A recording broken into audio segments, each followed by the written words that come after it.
Assalamualaikum warahmatullahi wabarakatuh. Salam dan bahagia. Perkenalkan, saya Didi Cahyadi, calon guru penggerak Angkatan 8, Unit Kerja SD Negeri Hanung 2, Kecamatan Dailuhur, Kabupaten Cilacap. Kerangka pembelajaran yang sudah dikembangkan pada modul 1.1 diantaranya adalah: yang pertama, mulai dari diri. Kami memberikan jawaban reflektif kritis untuk mengetahui pemahaman diri tentang pemikiran, filosofi pendidikan Ki Hajar Dewantoro. Yang kedua, eksplorasi konsep. Kami mendiskusikan pertanyaan reflektif terkait pemikiran filosofi pendidikan Ki Hajar Dewantoro dan relevansinya dengan pendidikan Indonesia saat ini, dan pendidikan pada konteks lokal sosial budaya di daerah kami yang difasilitasi oleh fasilitator.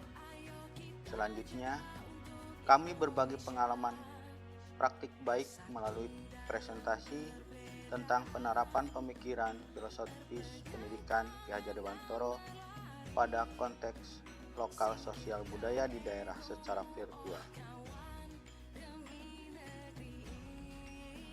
Yang ketiga, ruang kolaborasi. Kami mengeksplorasi, memaknai dan menghayati nilai-nilai luhur sosial budaya di daerah asal dalam menguatkan dan menebalkan konteks kodrat diri anak sebagai manusia dan anggota masyarakat. Keempat, elaborasi pemahaman. Di sini kami mendapatkan penguatan pemahaman tentang pemikiran filosofi pendidikan Ki Hajar Dewantoro dari instruktur. Saya mencoba melakukan refleksi dengan menjawab pertanyaan-pertanyaan pemantik sebagai berikut. Yang pertama, apa yang Anda percaya tentang anak dan pembelajaran di kelas sebelum Anda mempelajari modul 1.1? Sebelum mempelajari modul ini, saya beranggapan bahwa yang pertama, saya menganggap anak sebagai objek pembelajaran, sehingga saya sebagai guru banyak menuntut kepada anak. Yang kedua, guru sentris. Pembelajaran berpusat pada guru yang mengakibatkan pembelajaran kurang menyenangkan bagi anak. Yang ketiga, pembelajaran terfokus pada ketuntasan materi dan KKM, sehingga pembelajaran terkesan banyak tuntutan yang mengakibatkan anak kurang bersemangat dalam belajar. Saya mempercayai pembelajaran di kelas ini akan berhasil dalam pembelajaran, tetapi ternyata berbanding terbalik dengan konsep filosofi pendidikan Ki Hajar Dewantoro.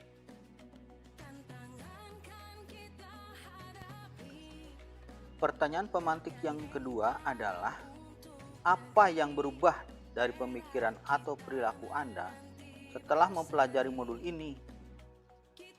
Setelah mempelajari dan memahami konsep filosofi pendidikan Ki Hajar Dewantoro, maka saya berinisiatif melakukan perubahan. Di antaranya adalah merubah pemikiran.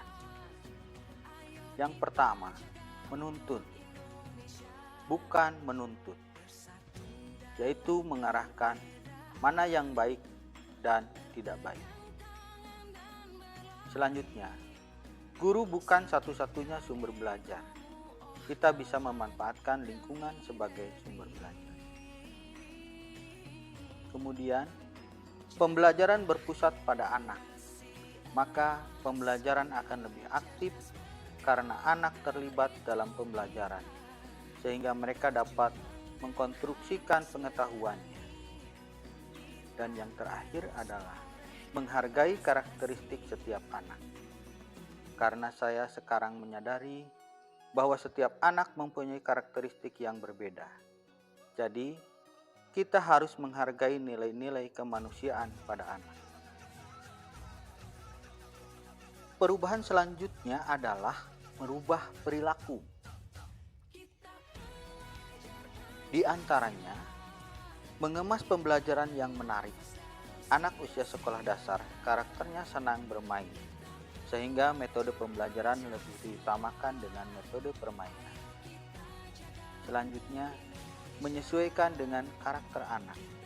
Pembelajaran harus menyesuaikan dengan karakter anak dan lingkungan, sehingga guru harus lebih cermat dalam melihat karakter anak dan mentautkan dengan keadaan sosial budaya di lingkungan sekitar.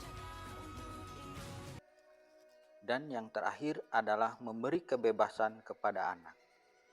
Maksudnya, dalam hal menentukan minat, bakat, dan kreativitas anak. Dalam melakukan perubahan, kita harus memperhatikan asas trikon. Yang pertama, kontinuitas, yaitu melakukan dialog kritis. Dalam melakukan perubahan, kita tidak boleh lupa akan akar kebudayaan, serta dilakukan secara terus-menerus. Yang kedua, konvergensi. Pendidikan harus memanusiakan manusia dan memperkuat kemanusiaan. Yang ketiga, konsentris.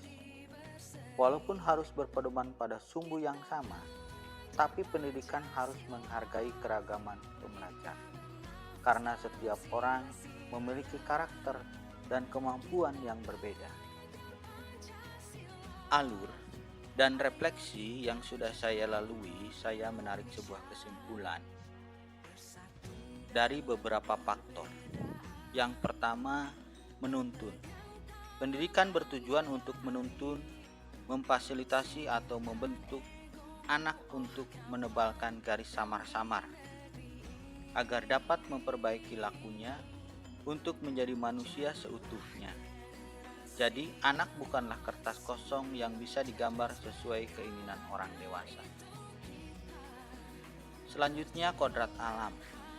Kodrat alam berkaitan dengan sifat dan bentuk lingkungan di mana anak itu berada. Kemudian, kodrat zaman. Kodrat zaman berkaitan dengan keadaan zaman yang selalu berubah-ubah dari masa ke masa. Dan yang terakhir adalah sosial budaya. Ki Hajar Dewantoro menggunakan barang-barang sebagai simbol dari tersedianya hal-hal yang dapat kita tiru. Namun, selalu menjadi pertimbangan bahwa Indonesia juga memiliki potensi-potensi budaya yang dapat dijadikan sebagai sumber belajar. Kekuatan sosial budaya menjadi proses menebalkan kekuatan kodrat anak yang masih samar-samar.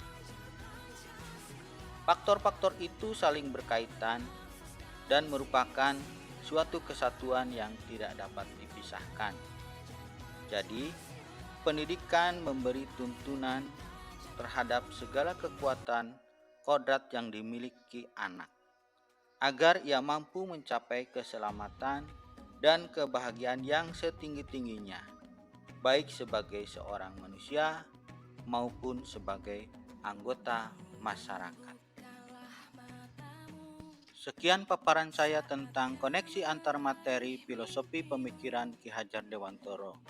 Ternyata pekerjaan kita dalam pendidikan bukan hanya anak hasil ujiannya baik, berprestasi, tetapi juga pekerjaan untuk membentuk suatu peradaban. Mohon maaf bila ada kesalahan dan kekurangan. Terima kasih.